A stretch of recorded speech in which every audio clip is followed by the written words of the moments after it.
Good afternoon. Yes, I will speak on renewable energy. Renewables are treated in several chapters, focusing on the possibilities. It is mainly in chapter 7, chapter 11, chapter 17, and chapter 20. So some results of these different chapters will be presented here. Focusing on chapter 11, I've been the CLA of that chapter. On the right-hand side you can see, let's say, the other lead authors contributing substantially to this chapter. There's a lot of people from the US, especially from NREL.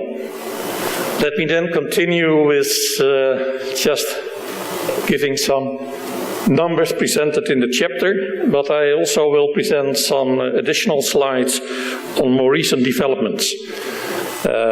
So in the chapter we focus on the year 2009, 2010, but of course things are changing and developing quite fast in the field of renewables. So some more recent figures are presented as well. First, what is the present contribution of renewables to the global energy supply? As you can see, it's about 17%, but still quite a lot coming from traditional biomass, often not very sustainable. Large hydropower, sometimes also questioned about sustainability. And then new renewables, including small hydropower, about 20 exajoule, you could say more or less 4% of the global energy consumption. And when focusing on modern renewables, a breakdown can be presented. So hydropower in total, 32 exajoule a year. Number 2 is modern biomass, about 12 exajoule a year, wind energy, etc. As you can see, the contribution from, for example, solar PV is still small, but its increase is tremendous at present. And the same is the case for example, wind energy. Altogether, about 50 exajoule. I must indicate that this figure has been calculated using what can be called the GA substitution calculation method. And it's important to know that. Of course, there are also other calculation methods, and these are presented here. So instead of using the substitution method, you can also have another approach called the physical content method and the direct equivalent method. And as you can see, these different methods give different results. And that's one of the reasons why in different global studies, different numbers on the contribution on renewables is presented. But when we started this exercise of GEA, we decided to focus on the substitution method, which means that we look to the replacement of fossil fuel use than using renewables, giving for the year 2009 about 50 exajoule a year. Looking to the potential of renewables, well, we all know that in about 1 hour we have as much energy from the sun on Earth as we are consuming in a year in total at present. So that already indicates that the potential is huge. Different figures have been presented in the literature, and also GEA is presenting numbers. They are shown here.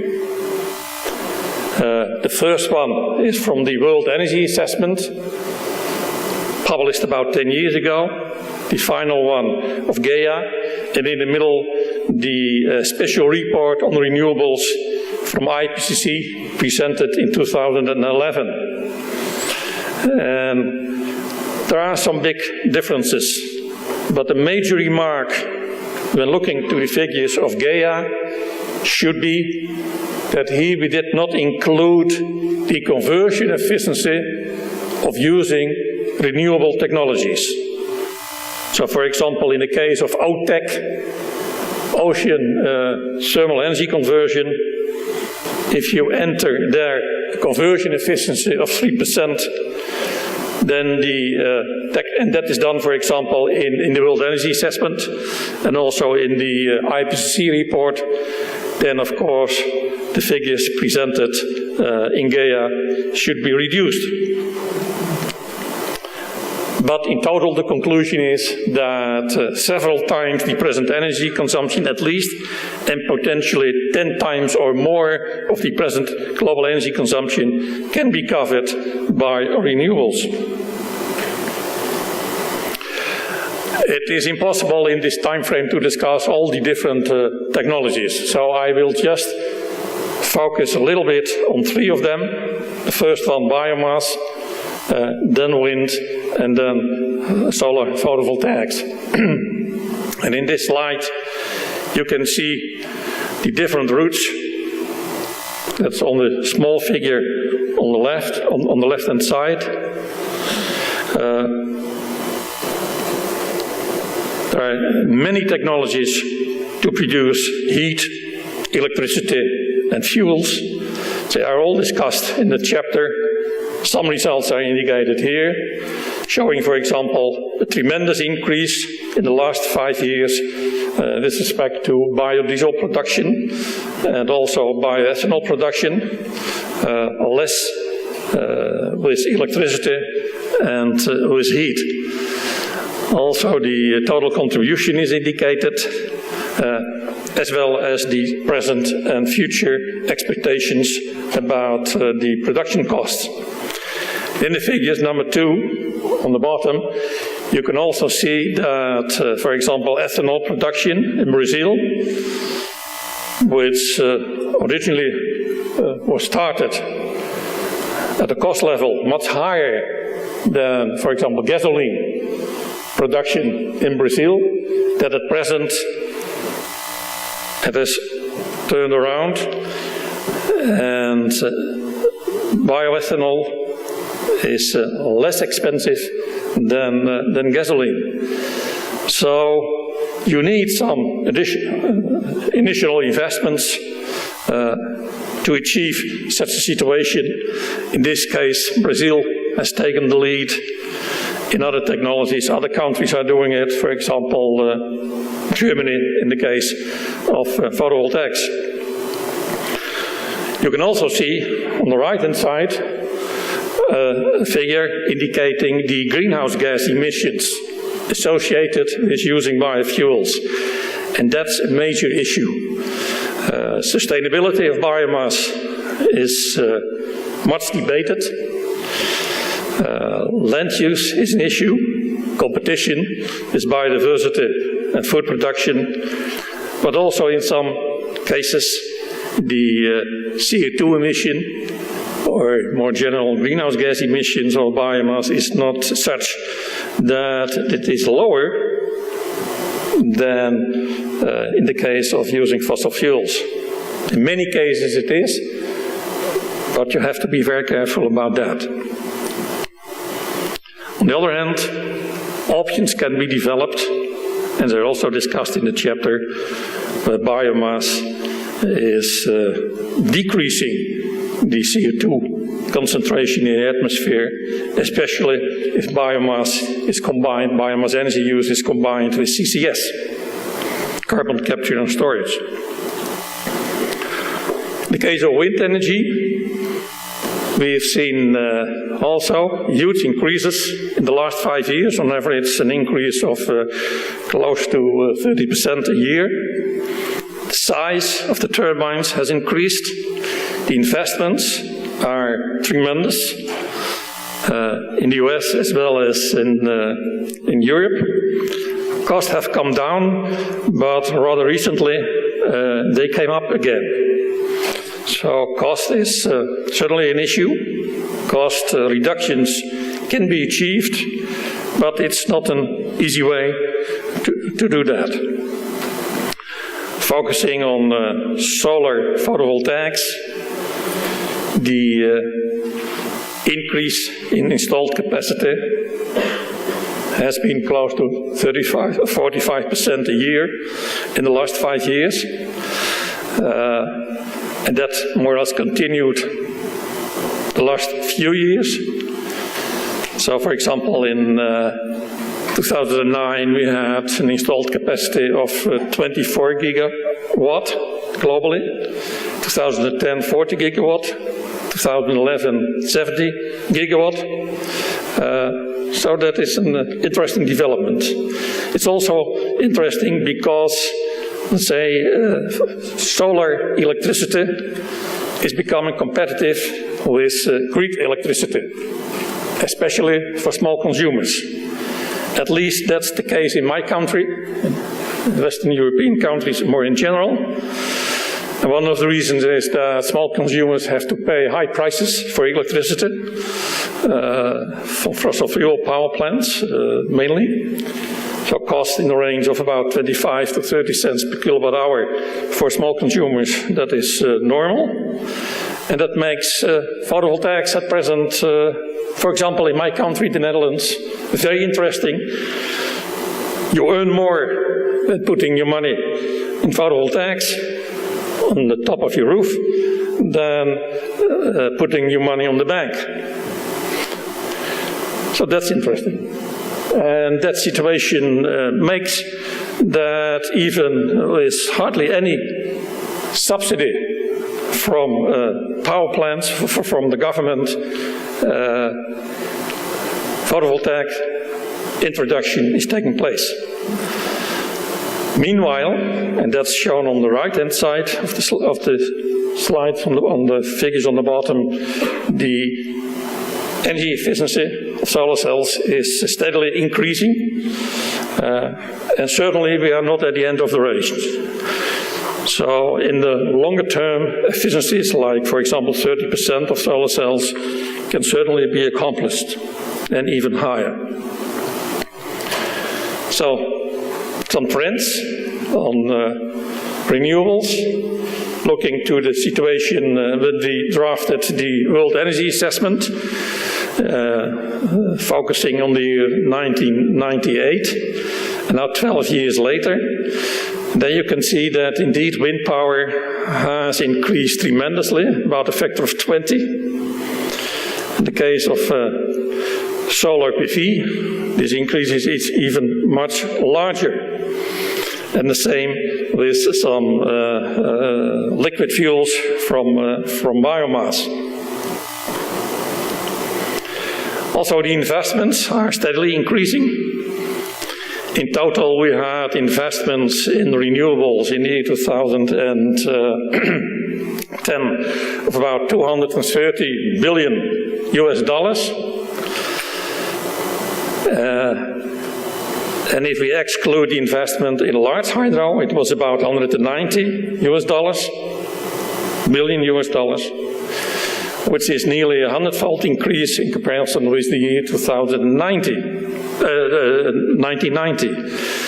So really something is happening. And well, this slide has already been shown by Naki this morning, showing another trend in renewables, the cost reductions taking place by learning based on the experiences. And also there, it's not at the end. So further cost reductions can be expected. So some general findings are summarized here. Renewables, we can generate several times the global energy demand from it. The increase relatively of renewables is about 5% a year at present. In the last 5 years, we have seen growth rates of 2 digits for many renewables.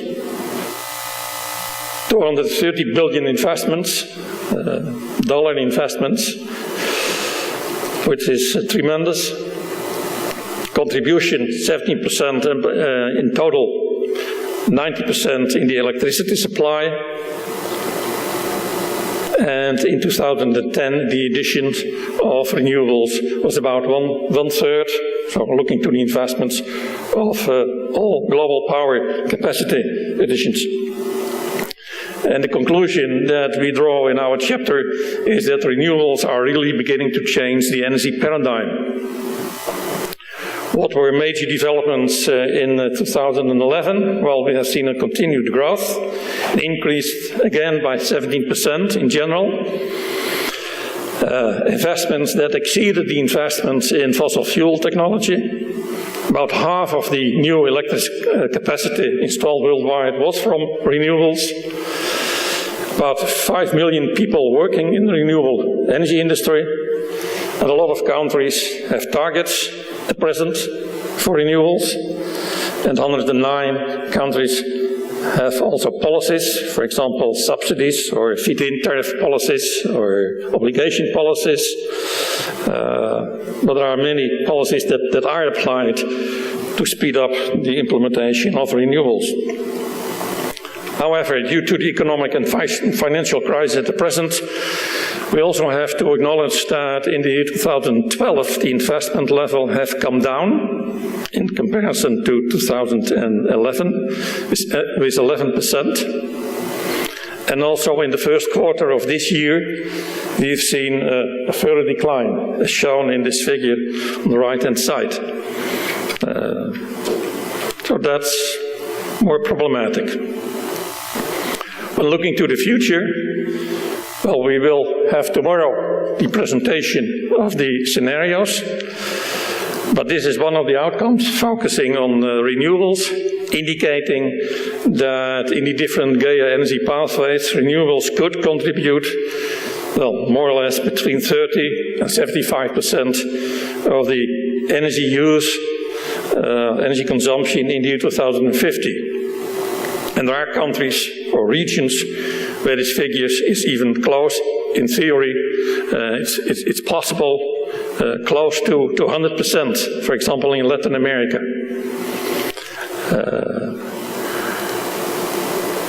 Looking to the investments in renewables, well, we already have seen the total investment in Gaia.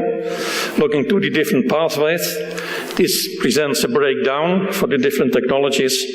As you can see, the investments in renewables will, well, at least increase with about 50%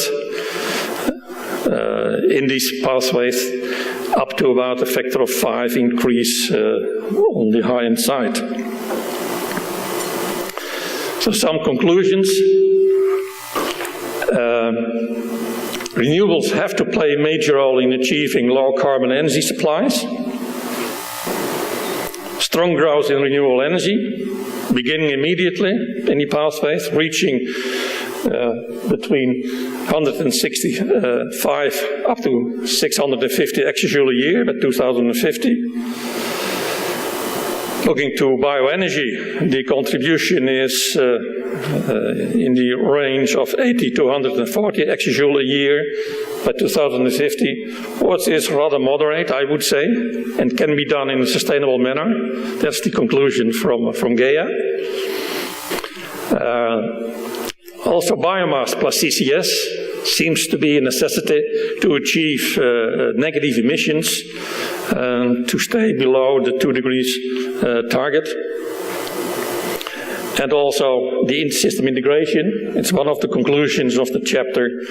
That's a major issue and the need to develop storage technologies. A few words on this at the end. So for example, this is when integrating intermittent resources, a serious problem that, for example, in a few hours, the production from wind energy can decrease from about 80% to close to zero. And that can offer problems, of course. Another item that should draw the attention, of course, is when looking to photovoltaics.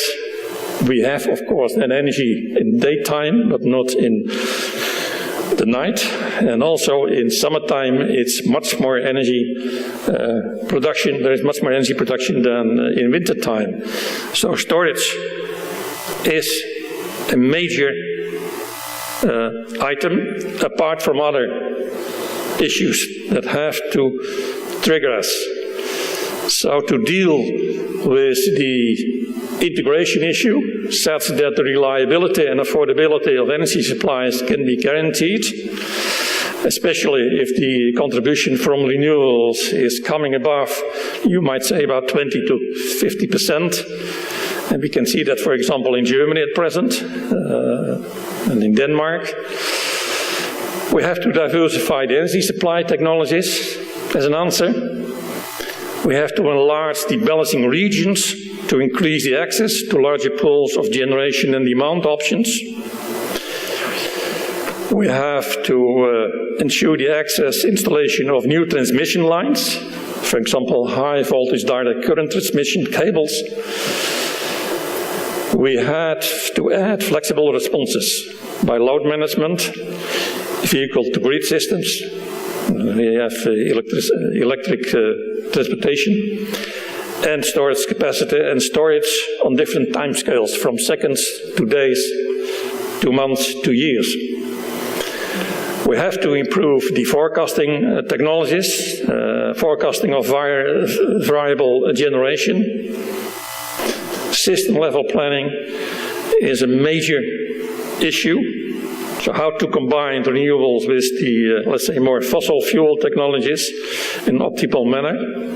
Smart grids and smart meter introduction is an essential component, and probably also real-time pricing for example, electricity consumption on an hourly basis, which is at present, for example, introduced in Denmark to deal with these huge, let's say, provision of renewable energy in a way that the reliability of supply is guaranteed. Okay, that's the end of my talk. Thank you for your attention.